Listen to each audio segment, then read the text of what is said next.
que tudo que faça segundo o modelo que te foi o quê? Mostrado no monte. A palavra modelo, aqui a palavra hebraica para modelo é praticamente a mesma palavra para maquete. O que Deus fez foi mostrar uma maquete para Moisés e falar assim: agora você vai fazer isso igual. Agora você vai representar isso. Está claro isso aqui? Vamos fazer um modelo, e este modelo deveria ser representado perante o povo. Como é que isso funcionaria? Deus deu a medida que deveria ter, que nem fez com a Arca de Noé, a medida que deveria ter, as referências que deveriam ter, o sinal que deveriam ter, cada detalhe, cada peça, cada móvel, cada cor, todos os processos, as colunas de ouro, todas as cortinas, tudo foi representado de maneira clara para que ficasse mostrado para eles, para que este modelo fosse representado. Mas pastor, que modelo? Bom, se tinha um modelo, uma maquete que deveria ser representado na terra, significa que já teria isso aonde? No céu. Ou seja, Deus já trouxe uma referência terrena de um santuário que já existia. E este santuário já existia no céu. Na verdade, a maquete do santuário na terra seria apenas um modelo daquilo que Deus já estava habitando lá. O santuário celestial já era um processo de demonstração deste plano que Deus estava trazendo para a humanidade viver. Olha o que diz Apocalipse. Apocalipse 11, versículo 19 diz assim: então se abriu o santuário de Deus, e este santuário se acha no céu, e foi vista a arca da aliança no seu santuário, e sobrevieram relâmpagos, vozes, trovões, terremotos e grande saraivada. Então se abriu, o que estava no céu? O santuário de Deus que se acha no céu, e foi representado. Agora preste atenção neste trecho do livro História da Redenção. Olha esse detalhe, presta atenção. Diz assim, ó: o tabernáculo, página 152. O tabernáculo foi feito de acordo com a ordem de Deus. O Senhor suscitou homens e habilitou-os com aptidões mais do que naturais para realizarem tão engenhoso trabalho. Deus deu um dom espiritual para que eles pudessem realizar o trabalho de preparar o santuário de acordo com o que Deus tinha planejado. Olha esse texto. Nem a Moisés, nem aqueles artífices foi permitido planejar a forma e a arte da construção. Deus mesmo idealizou o plano e deu a Moisés, com instruções particulares quanto ao seu tamanho e forma, e o material a ser usado em e especificou cada peça do mobiliário que nela devia haver. Apresentou a Moisés um modelo em miniatura do santuário celestial e ordenou-lhe que fizesse todas as coisas segundo o exemplar que lhe fora mostrado no monte. Moisés escreveu todas as instruções num livro e leu-as para as pessoas mais influentes.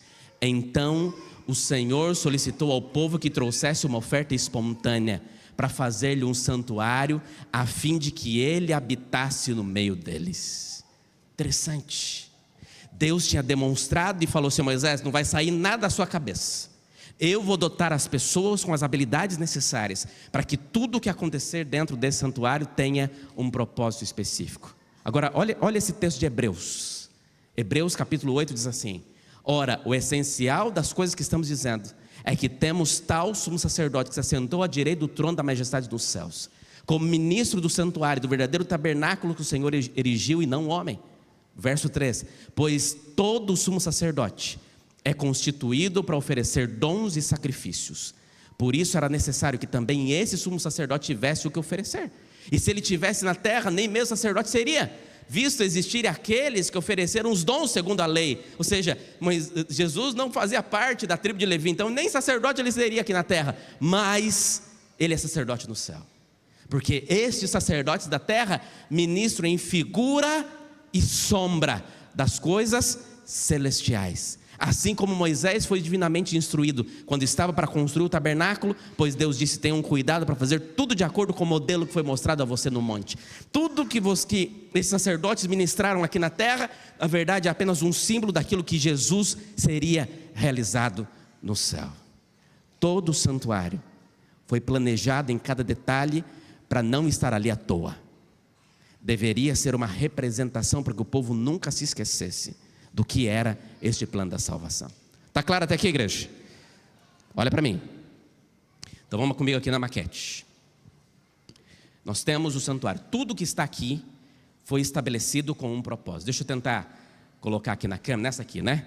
Vou tentar virar um pouquinho aqui para que vocês possam conseguir enxergar ali na câmera para a gente. Nós temos aqui no santuário três pontos principais. Nós temos o que nós chamamos de pátio, que é essa primeira parte. Nós temos aqui dentro do santuário 2 compartimentos. O primeiro que nós chamamos de lugar santo e o segundo que nós chamamos de lugar santíssimo. Dentro do pátio tinha dois pontos principais. Nós tínhamos o altar de holocausto, nós tínhamos aqui essa porta com coluna. Os estudiosos entendiam que essas portas tinham nome. Essa primeira porta chamava caminho, essa segunda porta chamava verdade e essa terceira porta chamava vida. Te lembra alguma coisa? Aqui nós temos o altar de holocaustos, aonde o cordeiro era entregue ao Senhor. Aqui o ofertante trazia o cordeiro, na verdade tinha tipos de animais específicos, para cá não é esse o meu objetivo aqui, mas eles apresentavam esse cordeiro e todos os dias esse cordeiro era imolado neste altar de holocausto. Nós temos aqui também uma pia, que é uma bacia de água, para onde se lavava para que eles pudessem entrar dentro do lugar santo. No lugar santo nós temos 3 recipientes, 3 utensílios. Nós temos aqui uma mesa com 12 pães, chamada de pães da propiciação. Nós temos o candelabro com 7 luzinhas, 7 velas, e nós temos um altar de incenso. E nós temos aqui dentro do lugar santíssimo a arca da aliança com este querubim, e em cima da arca da aliança era a representação da glória de Deus, chamada de Shekinah. E aqui dentro da arca nós temos a tábua dos 10 mandamentos, uma porção de maná e a vara de Arão que floresceu. Tudo aqui foi colocado por um propósito, mas tinha um ponto principal. Tudo que estava no santuário apontava para quem? Para Cristo. Ele era o caminho, a verdade e a vida. Ele era tudo que representava neste santuário. Preste bem atenção. Agora olha para mim. Você precisa entender daqui para frente ainda mais. Então escute. O santuário era o evangelho em símbolos. Tudo o que acontece aqui, todas as cerimônias, todos os rituais apontavam para a morte de Cristo e apontavam para o seu ministério no santuário celestial. Deixa eu ver se você está comigo. O primeiro lugar do santuário, como é que chamava? Pátio. O que tinha no pátio? Uma bacia com água e tinha o altar de holocaustos. O que tinha no lugar santo? Uma mesa com 12 pães, representava as tribos de Israel. Um candelabro com quantas velas? E tinha também um altar com incenso. O que tinha dentro do lugar santíssimo? A arca da aliança. Tá. Tudo isso tinha que apontar para Cristo e para o ministério que ele realiza no céu. Lembre-se, o santuário não foi inventado por Moisés. Deus deu uma maquete para que ele fizesse igual à maquete que Deus tinha estabelecido. Olha esse texto. Salmo 77, versículo 13 diz: o teu caminho, ó Deus, está no santuário. Que Deus é tão grande como o nosso Deus? Aqui esse texto, na verdade, é quase que uma profecia de que o Messias, quando viesse, eu vou falar sobre as profecias messiânicas num dos nossos próximos estudos. O Messias, quando viesse, ele passaria pelo caminho do santuário, para que todo o processo fosse de fato cumprido em Jesus. Agora preste atenção. Lá no livro de Gálatas, capítulo 4, versículo 4 diz que vindo, porém, a plenitude do tempo, Deus enviou o seu filho, nascido de mulher, nascido sob a lei. Vindo, porém, a plenitude do tempo, chegou o momento exato, Deus enviou o seu filho no momento certo, para que ele viesse a esta terra, quando Deus determinou para um propósito. Plenitude do tempo. Agora, olha este texto, João 1, versículo 14. Preste atenção. Diz assim, ó: e o verbo se fez carne e habitou entre nós, cheio de graça e de verdade. Vimos a sua glória, glória como do unigênito do Pai. O verbo se fez carne e fez o quê? Habitou entre nós. Olha para mim. Quando Deus pediu para Moisés fazer o santuário, qual era o objetivo do santuário? Para que Deus pudesse habitar no meio do povo. Aqui o verbo se fez carne e habitou. Preste atenção. A palavra para habitar aqui é a palavra eskenosen. Esta palavra significa nada mais, nada menos do que fez tenda. Deus montou uma tenda para fazer. Interessante. Agora olha para mim, olha aqui. Isso é muito legal.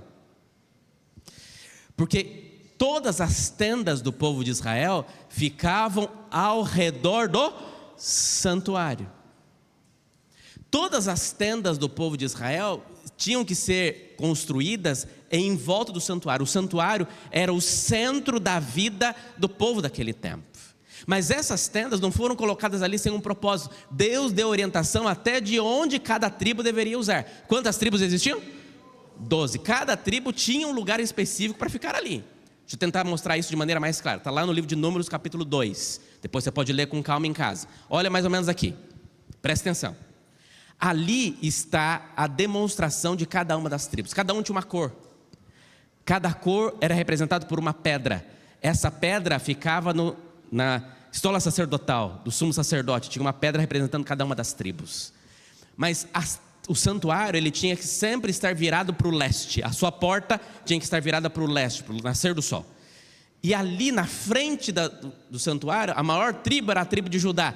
E na frente ficava a tribo de Judá, a tribo de Issacar, a tribo de Zebulon. As outras tribos ficavam ao redor. Não sei se dá para ver aqui, mas a tribo do sacerdote, de Moisés e de Arão, ficava exatamente na entrada do templo, do santuário. Ficava bem na frente.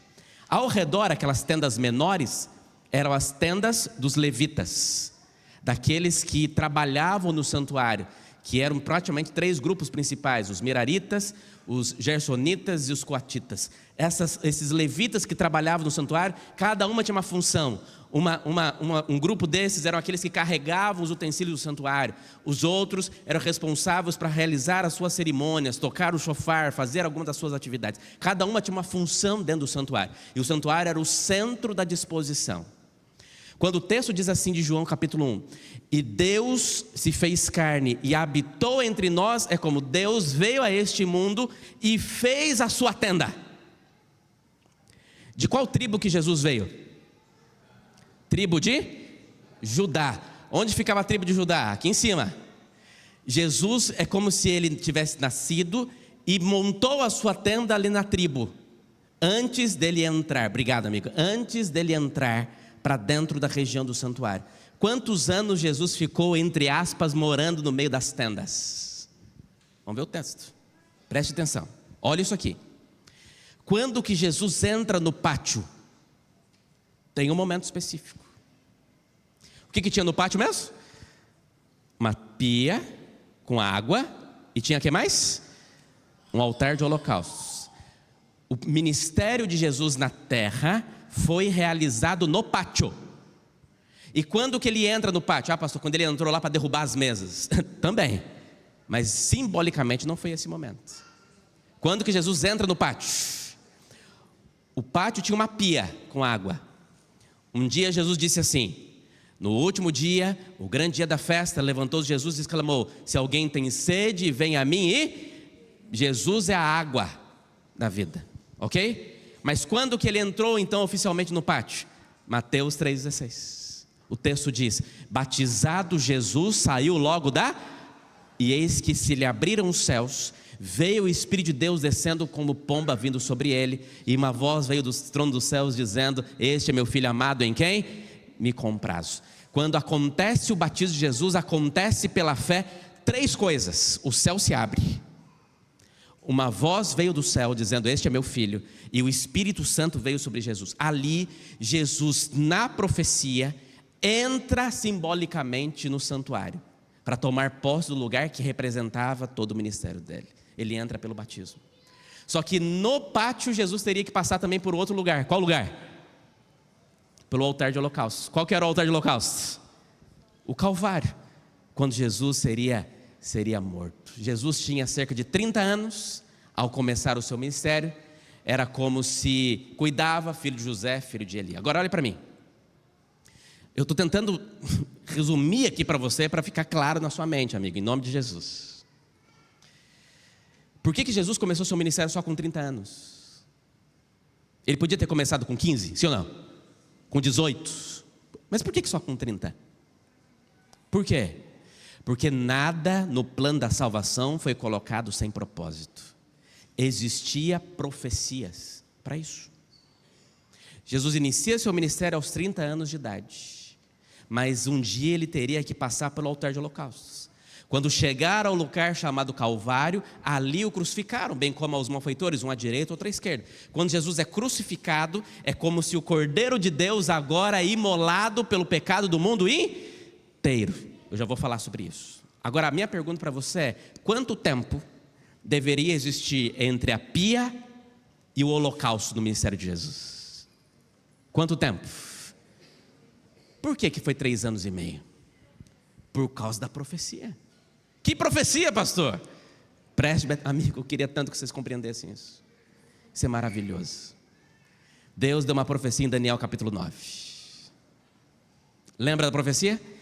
Eu falei sobre ela lá domingo passado, tá? Se você não assistiu, assista.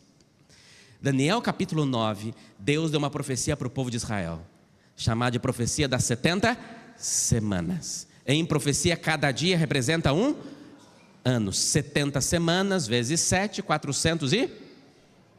Esses 490 anos deveriam ser representados em tempos de oportunidade que Deus daria para o povo. Como que essa profecia foi construída? Preste bem atenção, igreja. Você vai entender o motivo. Daqui a pouco a gente vai aplicar para a vida prática, mas guarde isso. 490 anos. Esta profecia, ela começa no ano 457.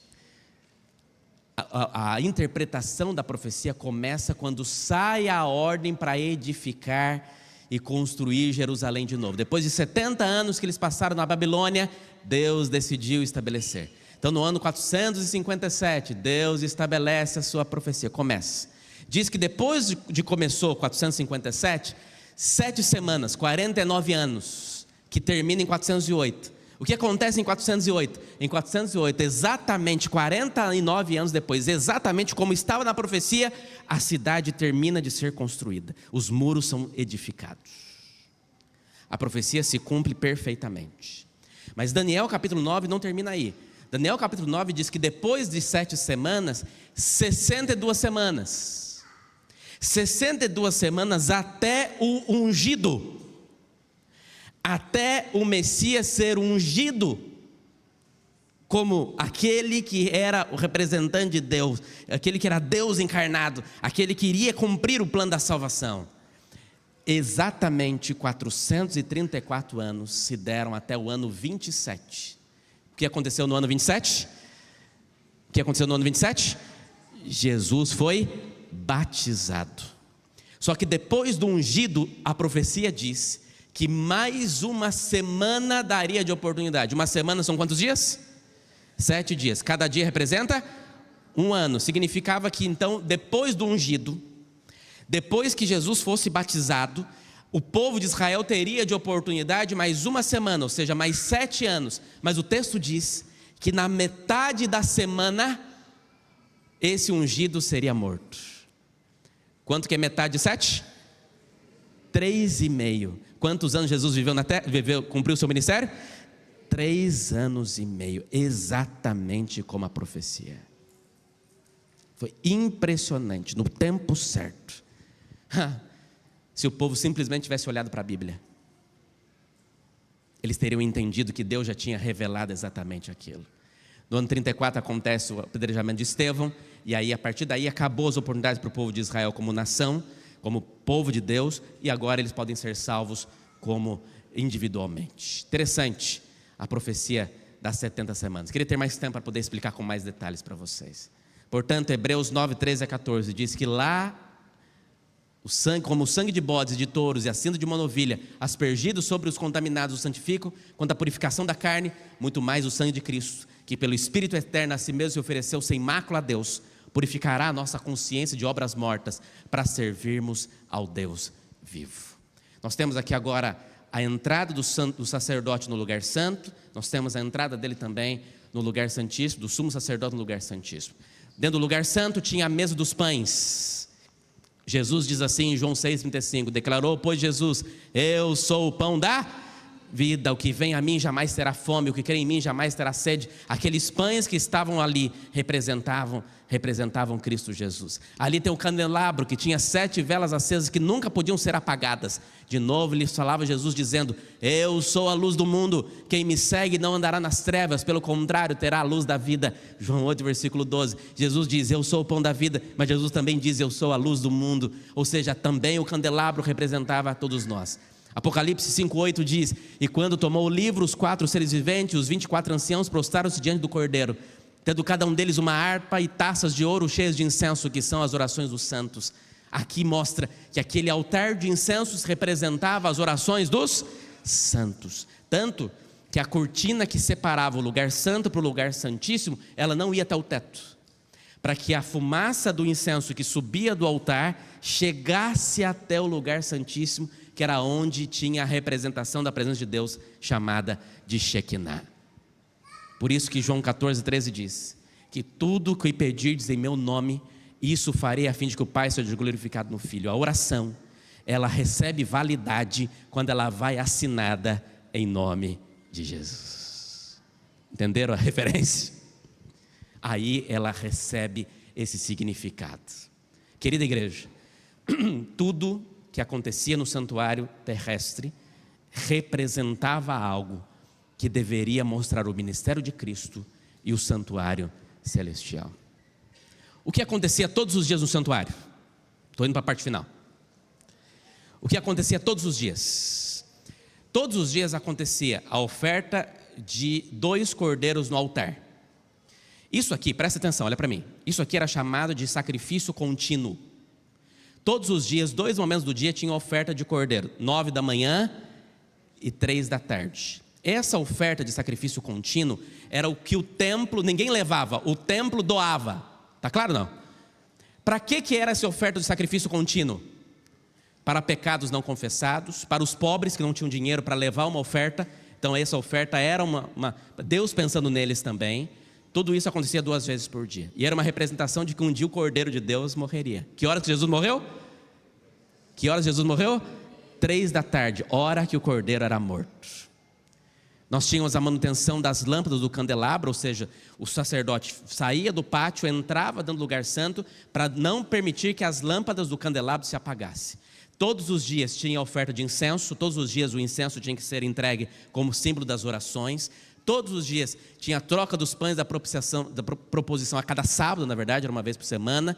E todos os dias tinha ofertas e sacrifícios individuais. Ou seja, alguém pecava, levava o seu cordeiro para entregar no santuário. Esse era o serviço diário do templo, ou semanal do templo. Tudo isso representava expiação, por meio do sangue derramado, simbolizava intercessão através da fumaça do altar de incenso, simbolizava a vida física e espiritual através dos pães da proposição e simbolizava a luz por meio das 7 lâmpadas do candelabro. Agora, tinha 2 compartimentos.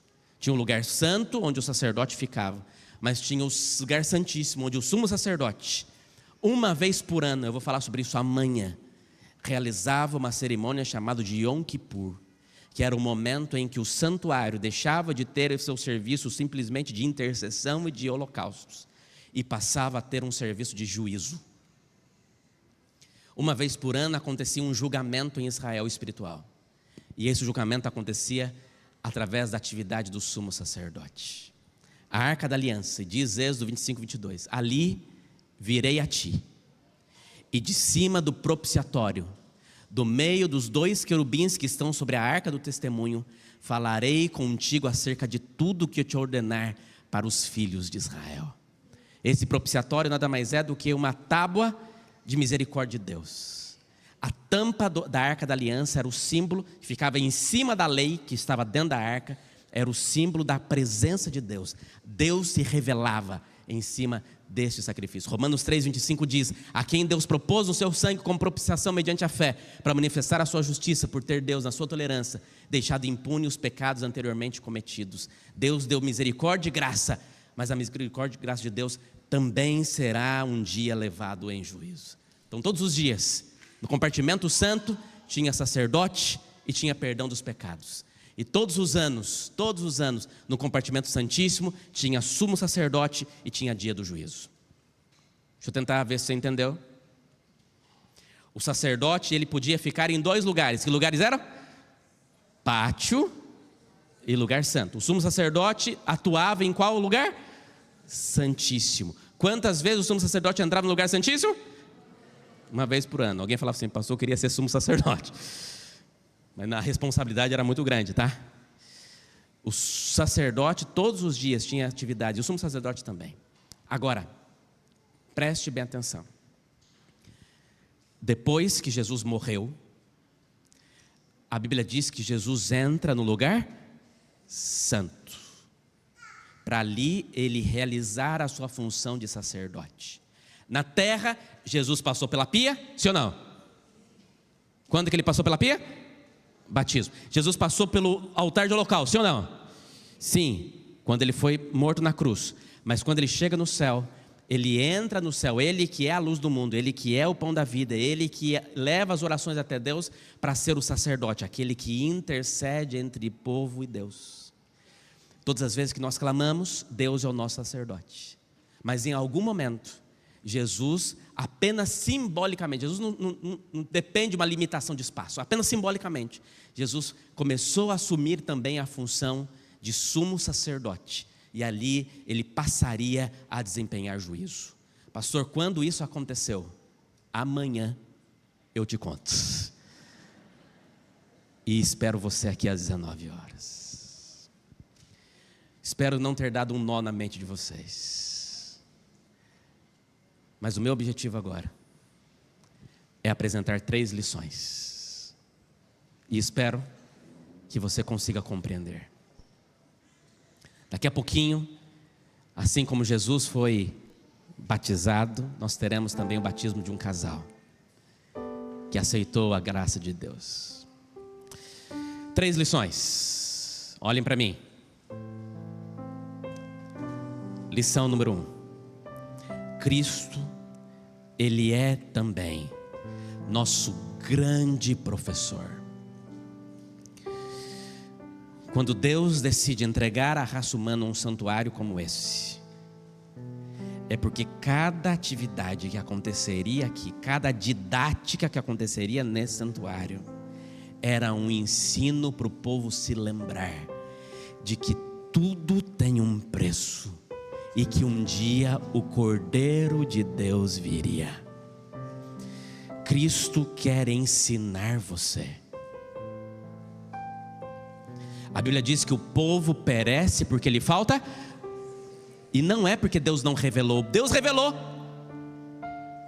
mas é porque nós nos acostumamos com o arroz e feijão da fé e baseamos a nossa espiritualidade em Deus te ama, Deus te salva, Deus te cura, e amém, e tudo isso Ele faz. Mas amigos, nada aconteceu por acaso. Se eu perguntar aí na rua, você acredita que Jesus morreu na cruz para você? O que as pessoas vão dizer? Sim, eu acredito. Mas se eu perguntar por quê? Por que Ele viveu 33 anos e meio? Por que foi naquela cruz? Muitas pessoas não entendem porque não se pararam para pensar, para entender. Amigos, Deus se revelou através da sua palavra, e todo o plano da salvação é apresentado aos seus filhos das mais diversas maneiras, para que você aprenda aos pés do Senhor aquilo que é mais importante. Igreja querida, povo de Deus que me assiste, Jesus está voltando. O plano da salvação vai se cumprir em breve, a glória de Deus se manifestará. Mas talvez a nossa grande preocupação é se a gente vai conseguir trocar o carro esse ano, é se aquela casa da praia vai sair. E não que isso não seja importante, só não pode ser mais importante do que a salvação de Deus em você, porque tudo passa. Mas aqueles que estão nas mãos de Deus, amigos, esses duram para sempre. Deixa Cristo ser o seu professor. Deixa Ele ensinar você. E não se contente com pouco, não, queira mais. Fala: Senhor, eu quero mais. Eu quero aprender mais. Amigos, eu sou adventista há 25 anos. 25 anos tentando aprender um pouquinho. Fiz teologia há 4 anos, sou pastor há 15 anos, 14 anos. E não sei nada ainda, porque a gente vai aprendendo todo dia algo novo. Todo dia Deus nos revela algo novo. E é isso, parece que Deus se renova toda manhã. E se renova mesmo. Não se contente, aprenda. Cresça. Porque a Bíblia diz: examinai as Escrituras, porque julgais ter nelas o quê? Estude mais. Segunda lição, eu preciso ler esse texto. Desculpa, igreja, mas eu preciso entender isso. Apocalipse 5, versículo de 1 a 5 diz assim. Eu amo este texto, amigo. Aqui é João chorando. Olha o que diz o texto. Leia o texto imaginando João na ilha de Patmos escrevendo este texto. Olha o que diz o texto. Vi na mão direita, Apocalipse 5, de 1 a 5, último texto dessa manhã. Vi na mão direita daquele que estava sentado no trono um livro em forma de rolo, escrito por dentro e por fora, e selado com 7 selos. Na verdade a vírgula está no lugar errado aqui. Escrito por dentro e por fora selado. Verso 2. Vi também um anjo forte, que proclamava com voz forte: quem é digno de quebrar os selos e abrir o livro? E o verso 3 diz: nem no céu, nem sobre a terra, nem debaixo da terra, ninguém podia abrir o livro, nem mesmo olhar para ele. E aí diz o verso 4: e eu chorava muito, porque ninguém foi achado digno de abrir o livro, nem mesmo de olhar para ele. O livro representando a história de toda a humanidade, aquele livro que representava os mais profundos atributos de Deus. Ninguém era digno de abrir aquele livro selado por fora. Ninguém podia ver o que tinha naquele livro. E João chorava e dizia: o que eu quero saber? Os desígnios de Deus. Quem pode abrir o livro? Então um dos anciãos, verso 5. Então um dos anciãos me disse: não chore, João. Eu vou me arrepiar aqui. Eis que o leão da tribo de Judá, a raiz de Davi, venceu para quebrar os 7 selos e abrir o livro. Não chora não, João, porque o leão da tribo de Judá. Mas o verso 6 diz que então vi no meio do trono e dos 4 seres viventes, e entre os anciãos em pé, um cordeiro que parecia que tinha sido morto. Não parecia não. O cordeiro foi morto e venceu para ser digno de abrir o livro. Pastor, mas Jesus é cordeiro ou leão? Ele é cordeiro ou leão? Jesus é os dois. Porque para te salvar ele foi o cordeiro, mas para te defender ele é leão. Ele venceu, amigos. Tem esperança para nós, ele venceu. E a graça dele se manifesta na tua vida hoje. Você está aqui porque ele venceu. Você estará lá porque ele venceu. Ele é o leão da tribo de Judá, e ele é o cordeiro de Deus que tira o pecado da tua vida. Uau! Que isso motive o teu coração, amigo. Por que motiva o meu? E é por isso que minha terceira lição de hoje: Cristo é meu professor, Cristo é o leão, Cristo é o cordeiro, e Cristo é o sumo sacerdote. Porque Cristo não entrou em santuário feito por mãos humanas, mas como figura do verdadeiro no mesmo céu, para comparecer agora por nós diante de Deus. E diz Hebreus capítulo 4: porque nós não temos um sumo sacerdote que não possa se compadecer das nossas fraquezas. Pelo contrário, ele foi tentado em todas as coisas, a nossa semelhança, mas sem pecado. Portanto, igreja, aproximemo-nos do trono da graça com confiança, a fim de recebermos misericórdia e encontrarmos graça para ajuda em momento oportuno. vá até Deus, porque o meu leão, o meu cordeiro, está agora no santuário, recebendo as suas orações e apresentando elas para o Senhor. Pastor, eu não sou digno. Não é mesmo, mas Cristo é. Então quando você clama e diz: Senhor, olha para mim, Jesus pega a sua oração e leva para o Pai e diz: Pai, olha aqui teu filho. Pai, eu sei, ele é pecador, mas ele foi perdoado pela tua graça, e eu paguei o preço para que ele pudesse ter acesso ao Senhor. E eu estou ansioso o dia em que eu vou descer e vou buscar os teus filhos para morar conosco para sempre aqui no céu. E eles vão poder entrar nesse santuário e vão poder contemplar o trono de Deus. Espere, amigo, falta muito pouquinho, mas até lá, se achegue confiante perante o sacerdote, e ele vai ouvir você em nome de Jesus. Quero convidar o grupo aqui que vai louvar a Deus nesse momento. Aguenta mais um pouquinho. Essa música é a música tema da nossa série.